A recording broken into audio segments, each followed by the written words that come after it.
Assalamualaikum warahmatullahi wabarakatuh. Ya, selamat pagi anak-anak. Semoga kalian selalu sehat walafiat. Masih semangat ya. Dan selamat datang di mata pelajaran Ilmu Pengetahuan Alam bersama Ibu Novi Julianti. Hari ini kita akan belajar mengenai sistem gerak manusia. Nah, adapun tujuan pembelajaran yang harus kalian tuntaskan yang pertama yaitu kalian harus dapat menjelaskan struktur dan fungsi rangka pada manusia. Yang kedua, kalian harus dapat membedakan macam-macam tulang rangka. Dan yang ketiga, menganalisis proses pembentukan tulang. Dan yang terakhir, untuk keterampilannya, kalian harus dapat menyajikan gambar hasil identifikasi susunan rangka manusia dalam bentuk 2 dimensi. Nah, tapi sebelumnya Ibu mau tanya dulu nih. Pernahkah kalian berpikir mengapa manusia bisa berjalan dan berlari? Apa ya? Nah, ya, karena manusia memiliki yang namanya sistem gerak. Nah, untuk pengetahuan awal, kalian harus mengetahui bahwa gerak pada manusia terdiri dari 2 jenis. Yang pertama yaitu alat gerak pasif dan yang kedua itu alat gerak aktif. Nah, apa sih alat gerak aktif dan apa sih alat gerak pasif? Nah, Ibu akan jelaskan pada pertemuan kali ini yaitu tentang alat gerak pasif. Nah, alat gerak pasif yaitu terdiri dari susunan tulang rangka tubuh manusia. Nah, kalian bisa lihat sendiri gambarnya. Di sini ternyata manusia itu tersusun atas rangka. Ya. Nah, dari rangka tersebut terdiri dari banyaknya tulang. Tulang rangka pada manusia tersusun atas 206 tulang pada orang dewasa, sedangkan 300 tulang pada bayi. Mengapa tulang pada bayi lebih banyak dibanding dengan tulang pada orang dewasa? Karena ketika bayi, tulang spons itu masih berkembang atau tulang kartilago yang tadinya masih menjadi tulang spons akan bergabung atau membentuk atau memfusi menggabungkan menjadi tulang dewasa. Nanti akan pembahasan lebih lanjut akan ada pada pembentukan tulang. Nah, kita lanjut ya. Kita masuk ke dalam jenis tulang pada bagian tangan. Nah, tadi karena Ibu sudah bilang bahwa tubuh manusia tersusun atas banyak tulang. Nah, salah satu contohnya pada bagian tangan saja itu terdiri dari 6 jenis tulang. Ada apa saja sih? Nah, yang pertama yaitu tulang lengan atas atau humerus. Kedua, tulang pengumpil atau radius. Yang ketiga, tulang hasta atau ulna. Keempat, tulang pangkat telapak tangan atau karpal. Kelima, tulang ruas jari atau falang. Yang keenam, tulang telapak tangan atau metakarpal. Ya. Nah, fungsi dari tulang itu sendiri, coba bisa kalian rasakan sendiri kan? Bagaimana kalian bisa berduduk, bisa kalian jalan, bisa juga kalian berlari. Nah, untuk 4 fungsi utama tulang bagi tubuh terdiri dari yang pertama, memberikan bentuk tubuh dan menopang pada tubuh kita. Kita bayangkan saja, jika tubuh kita itu tidak memiliki rangka, maka hanya terdiri bagaikan seonggok daging atau terdiri dari otot saja. Yang kedua yaitu melindungi organ dalam. Contohnya apa? Paru-paru. Paru-paru kita itu terletak di dalam rongga dada. Yang ketiga yaitu tempat menempelnya otot. Ya, kalau misalkan otot tidak ada rangka, maka dia tadi apa? Hanya berbentuk seperti ungguk daging saja. Nah, yang keempat, pada jenis tulang tertentu seperti pada tulang paha atau femur, tulang berfungsi sebagai tempat pembentukan sel darah. Nah, karena sel darah itu bisa dibentuk di bagian sumsum tulang, yaitu jaringan lunak yang terdapat di bagian tengah tulang. Nah, siapa nih kalau misalnya kalian pernah memakan tulang ayam bagian pipanya? Nah, kalau misalnya kalian patahkan, di dalamnya itu ada yang namanya sumsum tulang ya. Jadi kalian harus ketahui bahwa sumsum tulang atau sel darah itu dibentuk di dalam sumsum tulang. Nah, lanjut ya. Nah, sekarang kita masuk ke dalam bagian struktur tulang manusia. Struktur tulang manusia itu terdiri dari tulang spons. Yang kedua yaitu tulang kompak, dan yang ketiga itu periosteum.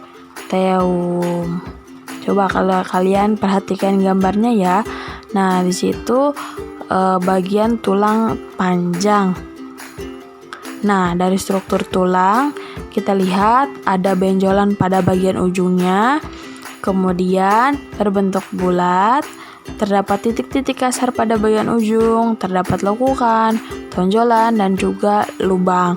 Nah, dari bagian-bagian tersebut ternyata memiliki fungsi yang berbeda-beda, yaitu lekukan dan tonjolan yang tadi itu berfungsi sebagai tempat menempelnya otot, sedangkan lubang pada tulang berfungsi sebagai tempat keluar masuknya pembuluh darah dan syaraf.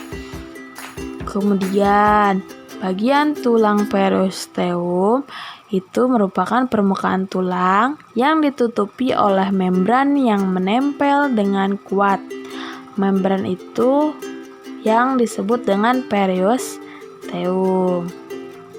Nah, pada periosteum sendiri terdapat pembuluh-pembuluh darah kecil yang berfungsi.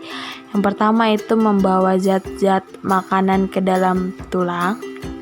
Ya, jadi aliran zat makanan tersebut itu akan melewati periosteum. Dan yang kedua, sebagai membran penting dalam pertumbuhan dan perbaikan tulang. Karena tadi jalannya nutrisi, maka ketika ada bagian tubuh tulang atau tulang yang rusak, maka akan segera diperbaiki. Dengan cara apa? Dengan adanya zat-zat makanan tersebut. Kemudian pada bagian bawah periosteum terdapat tulang kompak atau disebut juga tulang keras. Apa sih tulang keras itu? Tulang keras yaitu suatu lapisan tulang yang keras dan kuat. Tulang kompak sendiri mengandung yang pertama sel-sel tulang, yang kedua pembuluh-pembuluh darah, yang ketiga zat kapur dan fosfor, yang keempat serabut elastis. Nah, kenapa sih tulang itu bisa keras? Kenapa? Ayo. Nah, tulang bisa keras disebabkan karena tulang mengandung zat kapur dan fosfor. Sedangkan serabut-serabut elastis yang mempertahankan tulang agar tetap kuat itu tidak akan mudah rapuh dan patah. Nah, lanjut ya. Sekarang kita ke bagian tulang spons. Tulang spons, dari kata spons kita tahu bahwa spons itu berlubang ya. Nah, tulang spons ini terdapat dalam tulang pipa atau tulang panjang. Biasanya terdapat di ujung tulang. Tulang spons karena dari kata sponsnya itu berarti dia memiliki struktur yang kurang kompak atau tidak rapat. Banyak memiliki lubang-lubang atau ruang kecil yang terbuka. Kemudian dari segi berat, tulang ini memiliki berat yang sangat ringan. Kemudian tulang panjang mempunyai lubang atau saluran yang besar. Nah, ternyata lubang tersebut memiliki fungsi di mana saluran-saluran itu terdapat di tengah tulang panjang dan diisi oleh jaringan berlemak yang disebut dengan sumsum. Nah, yang pertama, sumsum merah tulang berada di daerah tulang panjang bagian ujung di antara tulang spons. Kemudian sumsum kuning berada di tulang panjang bagian tengah dan sebagian berisi lemak. Pada orang sehat, biasanya sumsum tulang merah menghasilkan sel-sel darah merah dengan kecepatan sampai 3 juta sel per second.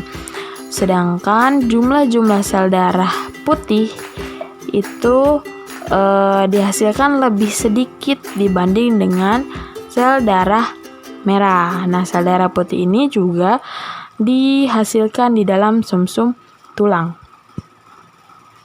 Nah, pada struktur tulang ini terdapat juga ujung tulang yang panjang, yang memanjang. Nah, ujung tulang panjang ini ditutupi dengan suatu lapisan jaringan tebal, lunak, dan lentur yang disebut dengan tulang rawan atau kartilago.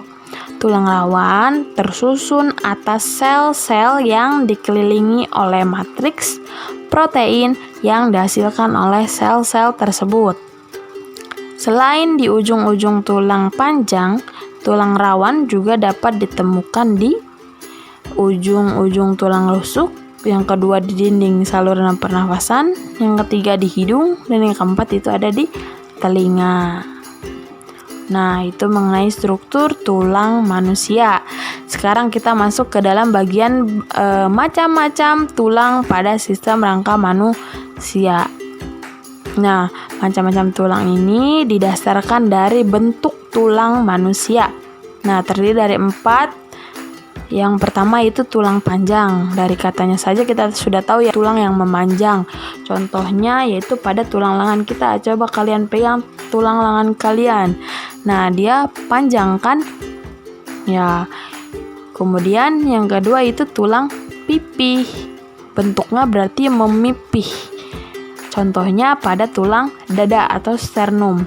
Kemudian yang ketiga yaitu tulang pendek. Nah, ini dari ukurannya tulang-tulang pendek itu berarti tulang yang memendek. Ya, contohnya pada tulang ruas jari-jari kalian. Kemudian yang keempat, tulang tidak beraturan. Misalnya tulang punggung atau vertebrae. Coba kalian pegang bagian belakang kalian. Itu banyak tulang-tulang yang tidak beraturan, yang menonjol. Nah, itu termasuk ke dalam tulang tidak beraturan. Nah, atau kalian bisa lihat pada gambar itu ada contoh-contoh dari bagian-bagian atau dari macam-macam tulang berdasarkan bentuknya. Nah, tadi macam-macam sudah. Sekarang kita masuk ke dalam perkembangan tulang atau yang biasa disebut dengan osifikasi. Nah, kalau misalkan kita lihat dari gambar, ternyata pembentukan tulang itu tidaklah melalui proses yang cepat, karena semakin bertambahnya manusia, semakin bertambahnya umur, maka pembentukan tulang juga semakin berlangsung. Nah, perkembangan tulang sendiri yaitu tulang pada tubuh manusia adalah suatu benda yang keras. Tulang bukan suatu benda yang memiliki ukuran tetap. Nah, hampir semua tulang terdapat pada tubuh bayi merupakan tulang rawan. Secara bertahap, tulang rawan akan berkembang menjadi tulang yang keras. Nah, perubahan tersebut disebut dengan osifikasi atau proses pengubahan tulang rawan menjadi tulang keras. Itu disebut dengan penulangan atau osifikasi. Nah, tidak semua tulang rawan pada tubuh manusia bisa berubah menjadi tulang keras. Contohnya, ada yang masih menjadi tulang rawan. Apa coba? Nah, yang pertama itu telinga manusia. Yang kedua, tulang hidung. Yang ketiga, tulang rawan penyusun persendian. Nah, tulang-tulang tersebut yang tadi sudah disebutkan oleh Ibu itu akan tetap menjadi tulang rawan hingga akhir hidup manusia. Nah, proses osifikasi sendiri dari gambar tersebut itu berawal dari tulang-tulang rawan yang memiliki rongga yang terisi oleh osteoblas. Osteoblas itu apa? Osteoblas adalah sel-sel pembentuk tulang. Nah, dari osteoblas itu akan membentuk osteosit atau sel-sel tulang. Setelah osteosit diproduksi, bagian tengah tulang rawan kemudian akan meluas ke seluruh arah. sesuai dengan pertumbuhannya, yang mana di antara jaringan tulang terdapat pembuluh darah. Pembuluh darah ini akan membawa mineral sehingga tulang yang terbentuk menjadi keras. Nah, setelah sudah terbentuk menjadi keras, ada juga yang dinamakan dengan fusi atau penggabungan tulang. Nah, setelah mengalami osifikasi, tulang mengalami fusi. Nah, di mana pada saat manusia baru lahir, jumlah seluruh tulang yang ada pada sistem rangkanya berjumlah 270 tulang sampai 300 tulang. Seiring bertambahnya usia, beberapa tulang akan mengalami fusi. Contohnya tulang tengkorak dan tulang ekor. Oleh sebab itu, ketika manusia menjadi dewasa, maka jumlah tulang penyusunnya akan berkurang dan menggenap menjadi 206 tulang. Nah, untuk pertemuan hari ini ada 3 subbab ya. Mulai dari sistem rangka sendiri, kemudian macam-macam tulang, ada juga proses pembentukan tulang. Coba kalian membuat kesimpulan dari apa yang telah kita pelajari ya. Oke anak-anak. Nah, sebagai bahan evaluasi, kalian jangan lupa mencatat dalam buku catatan kalian mengenai poin-poin penting yang kalian bisa pahami dari tayangan ini. Bisa dalam bentuk peta konsep, bisa dalam bentuk catatan, bisa juga seperti mind mapping dengan menggunakan gambar-gambar kreatif kalian. Nah, untuk tugas pada pertemuan kali ini, kalian yang pertama harus menggambarkan sistem rangka manusia lengkap dengan keterangan setiap tulang. Nah, dikerjakan di buku tulis. Tugas kedua, kalian harus membuka buku paket kalian halaman 27 tentang Ayo Kita Diskusikan. Nah, silahkan, di situ kan ada petunjuk. Kemudian kalian harus mengklasifikasikan tulang berdasarkan bentuk dan ukurannya. Contoh, tadi ada yang namanya tulang panjang. Tulang panjang itu ada pada mana? Tulang lengan dan tulang kaki. Kemudian, tulang tidak beraturan pada vertebrat atau tulang belakang ya. Nah, kalian kerjakan ya. Jangan lupa dikerjakan dengan sebaik mungkin. Oke, terima kasih atas perhatiannya. Semoga apa yang kita pelajari hari ini bermanfaat. Wassalamualaikum warahmatullahi wabarakatuh.